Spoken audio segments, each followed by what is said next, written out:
And we're going to say this to Soul and Black, and we're going to be done with this.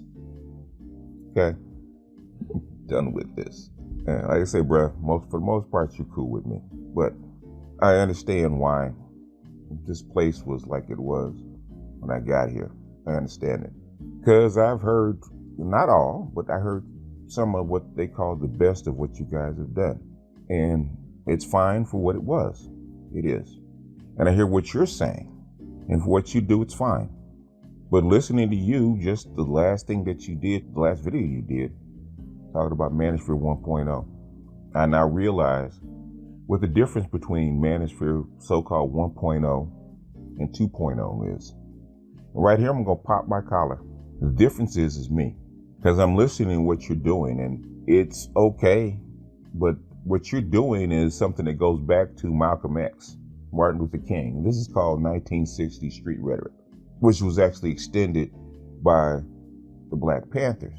And I'm well versed in it because when I came into consciousness in like the mid 80s and sat with brothers in these meetings, a lot of this stuff had been passed down. This is our version of the rhetoric, right? We pass it down. This goes all the way back to what they call liberation theology back in the mid 1800s in slavery.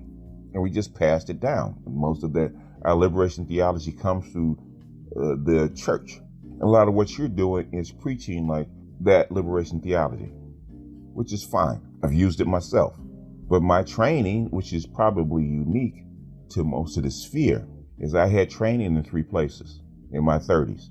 Got trained in how money works because I had got trained to trade currencies, stocks, commodities, right? I got trained how to do that and using the charts and reading the Wall Street Journal and deciphering, by a dude that was a master at it, deciphering how this stuff works. The second is I became a Black Gnostic. So the esoteric world or the esoteric thought that Masons, Kabbalists, Buddhists, high order Buddhists, and the like they have. So I got trained in that world. And my third one is through Craig Hewlett, which is geopolitics, how world human systems work, how world human politics work, and how the stuff is actually connected, which is some people have training in 1, and they may have training in 2, but I had training in all 3. And I've enhanced that training over a period of the last 20 some odd years. And I had the opportunity by way of a friend of mine on his online radio program to actually see how that training works out and how it spreads out in the real world. And my mission here is not to pass legislation. Okay, that's your mission. If we want to do that and we have the mission to actually do that, that's fine. My mission here is not to do that. My mission here is to train people, train Black men to see the world as the way their betters, the way their world leaders, the way their managers see the world. Instead of making Black men a subject or subjective to those managers, I want to make Black men a peer. So you can go to Donald Trump and talk turkey with Donald Trump. Why? Because you see the world the way he does, talking to a peer instead of a boss. Difference between Manosphere 1.0 and 2.0 is me. And I'm going to pop my collar. Now you showed a text comment. Fair enough. I'm going to read. I may show it. An email. And this is a email from a sub of mine. I'm not going to show his name, but I'm going to read it. Your last couple of podcasts were on point. I did catch a replay of your live stream, which you and Angry Man were discussing the status of the gender war and the current state of the manosphere. Although I understand both perspectives, I do agree with you in the end because at the point, the environment has changed, and if people look closely, you see women are changing their behavior. Still, the important factor I'm observing the last couple of months is Black men are starting to mobilize more seriously now more than ever and moving towards their political agenda. I must say, listening to you for over 5 years now, I give you kudos, sir, that your plan, as Spock would say, has flawless logic. Remembering back to our conversation in 2018, you mentioned to me the game plan, and at the time, I wasn't listening. But that's common with my subs. Now realize through your actions and collaborations what the plan is. You gave pieces to the puzzle through live streams and videos.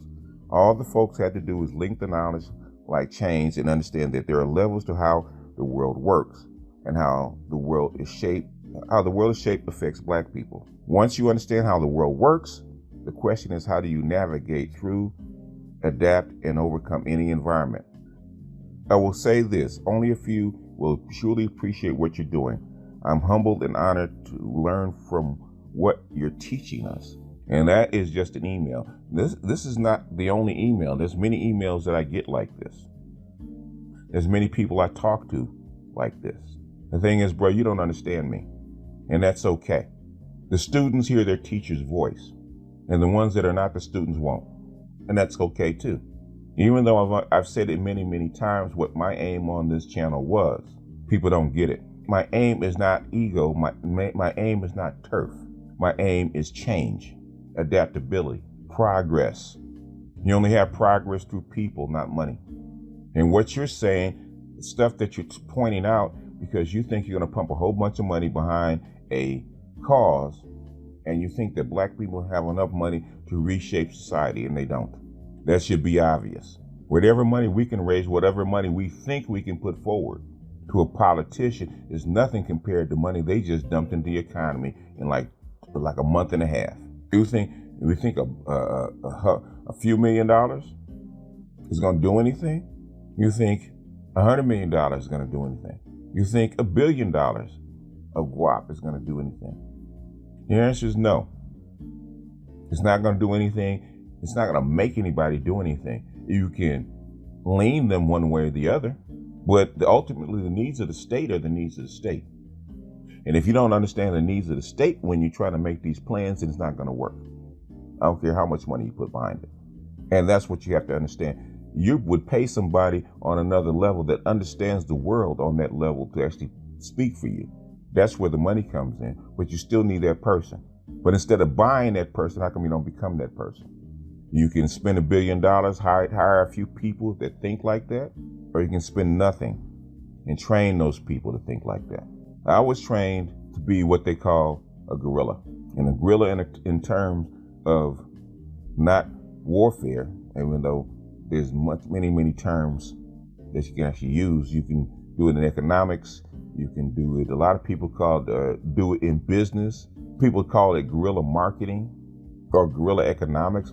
Most street people do guerrilla economics, but that's a different video for a different day. They call it getting in and out the mud. But guerrilla means using your environment to your advantage. You take what the environment gives you and you survive and you thrive and you take advantage of it. That's guerrilla. I was trained that way. A lot of people think about what they don't have instead of seeing what you do have and using it. But you can't see what you do have and use it if you don't have the knowledge, if you don't know how the system works. Know how the system works, you can enhance it, you can move it along, you might be able to steer it a little bit.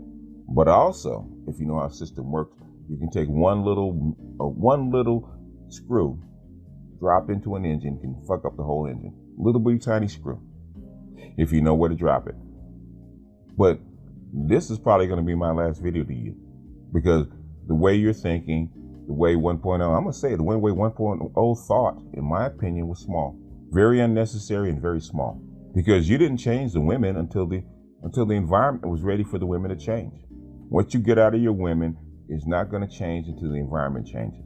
You had to understand that. And most guys still don't understand it. They're amazed when it happens. They're amazed when they see it in their own life. They're amazed because it seems like it's come out of nowhere. It seems like magic to them. Like, oh, just all of a sudden, what happened to the women? What are they doing? Instead of understanding the environment that causes the changes. Culture changes because of the environment, not vice versa. You change the environment, you're going to change the culture. In fact, I probably will have to do something to help out Black Mind, because he doesn't understand what's going on in his region. He's not in the United States.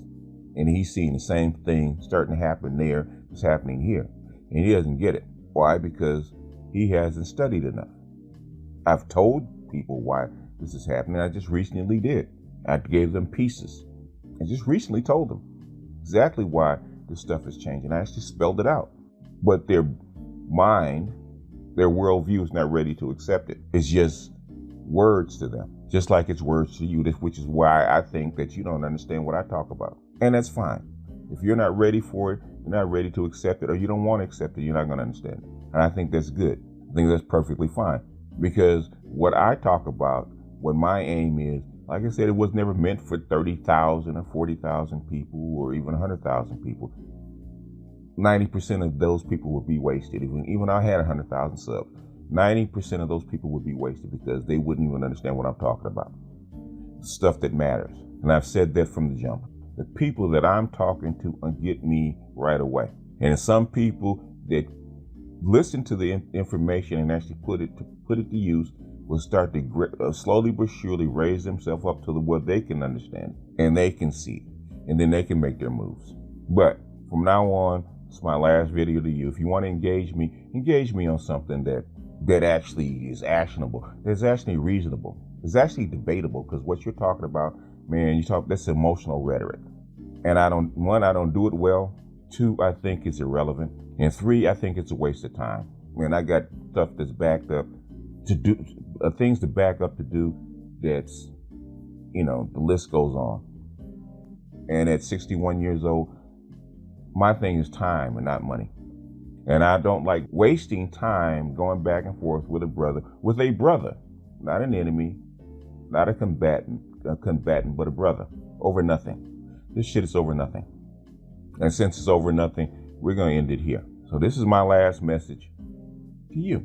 If you want to make 100 videos about me or about whatever, you're going to have to get in line like everybody else, because there's others out there doing the same thing. And I would like not to put you in that bin, but hey, if that's what you want to do, I'm going to put you back in that line too. But anyway, I'm going to jump off here. This is BGS out, and I'll see you guys on the next one. Peace.